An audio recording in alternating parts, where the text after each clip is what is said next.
नमस्कार दोस्तों, स्वागत है आज का इस वीडियो में। आज की इस वीडियो में हम पढ़ेंगे हिंदी क्लास 10th का परंपरा का मूल्यांकन भाग 2 में ये चैप्टर है। तो चलिए बिना देर किए हम ऑब्जेक्टिव को शुरू करते हैं। सबसे पहला क्वेश्चन है, परंपरा का मूल्यांकन किसकी कृति है? तो ये कृति है रामविलास शर्मा के, यानी इसको कौन लिखे हैं? रामविलास शर्मा जी लिखे हैं। अगला क्वेश्चन है क्वेश्चन नंबर 2। क्वेश्चन नंबर 2 है, प्रगतिशील आलोचना का विकास होता है, कैसे होता है?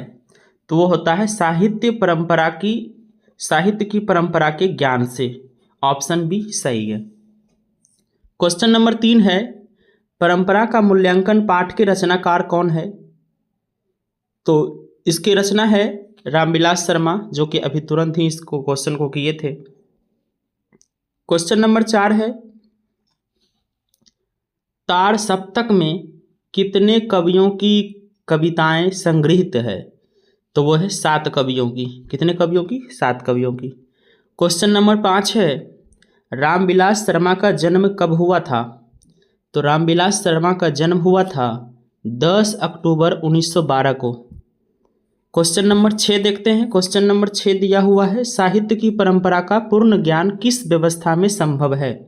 तो ये संभव है सामाजिक व्यवस्था में, समाजवादी व्यवस्था में। क्वेश्चन नंबर 7 है, रामविलास शर्मा ने बीए कब किए? रामविलास शर्मा ने बीए कब किए? तो वो किए थे 1932 ईस्वी में बीए, बैचलर ऑफ आर्ट्स। चलिए क्वेश्चन नंबर 8 को देखते हैं। क्वेश्चन नंबर 8 में है, साहित्य सापेक्ष रूप में क्या होता है? तो इसमें क्या होता है? तो स्वाधीन होता है। क्वेश्चन नंबर 9 देखते हैं। क्वेश्चन नंबर 2 है, वायरन किस भाषा के कवि है? वायरन किस भाषा के कवि हैं? तो वो है अंग्रेजी भाषा के। किस भाषा के? अंग्रेजी भाषा के। चलिए क्वेश्चन नंबर 10 को देखते हैं। क्वेश्चन नंबर 10 दिया हुआ है, साहित्य में विकास प्रक्रिया किस तरह संपन्न होती है? साहित्य में विकास की प्रक्रिया किस तरह से संपन्न होती है? तो वो होती है समाज की तरह। किसकी तरह? समाज की तरह, यानी ऑप्शन ए सही है। चलिए देखते हैं क्वेश्चन नंबर 11। क्वेश्चन नंबर 11 है, निराला की साहित्य साधना किनकी कृति है? निराला की साहित्य साधना यानी किसकी रचना है? निराला की साहित्य साधना, तो वो रचना है रामविलास शर्मा का ही। चलिए आगे देखते हैं। क्वेश्चन नंबर 12 है, परंपरा का मूल्यांकन किस विधा की रचना है? परंपरा का मूल्यांकन किस विधा की रचना है? तो यह है निबंध। ये क्या है? निबंध है। चलिए आगे चलते हैं। Question number 13। क्वेश्चन नंबर 13 में है, निराला की साहित्य साधना कितने खंडों में रचित है? निराला की साहित्य साधना कितने खंडों में रचित है? तो वो है 3 खंडों में। कितने खंडों में? 3 खंडों में। चलिए क्वेश्चन नंबर 14 की और क्वेश्चन नंबर 14 दिया हुआ, पहले क्वेश्चन को पढ़ लेते हैं। नीचे ऑप्शन दिया हुआ है, रामविलास शर्मा किस संस्थान के निदेशक बने? तो कौन सा संस्थान थे? ऑप्शन यहाँ पर दिया हुआ है, 4 ऑप्शन है। तो इसका सही उत्तर होगा, ये क्वेश्चन नंबर 14 है। क्वेश्चन नंबर 14 का आंसर होगा KM हिंदी संस्थान के। KM हिंदी संस्थान के। चलिए 15 नंबर क्वेश्चन देखते हैं। 15 नंबर क्वेश्चन में दिया हुआ है, प्रेमचंद्र और उनका युग किनकी रचना है? प्रेमचंद्र और उनका युग किनकी रचना है? तो ये नाम से ही पता चल रहा है, दिनकर का तो होगा नहीं, डॉक्टर रामविलास शर्मा का होगा नहीं, मुरली मनोहर का होगा नहीं, क्योंकि यहाँ दिया हुआ है प्रेमचंद। तो ये प्रेमचंद की रचना है। ऑप्शन ए सही है। चलिए क्वेश्चन नंबर 16 चलते हैं। एथेंस किस महादेश में है? एथेंस किस महादेश में है? तो यह है यूरोप महादेश में। किस में है? यूरोप महादेश में। चलिए क्वेश्चन नंबर 17, लैटिन कवि कौन है?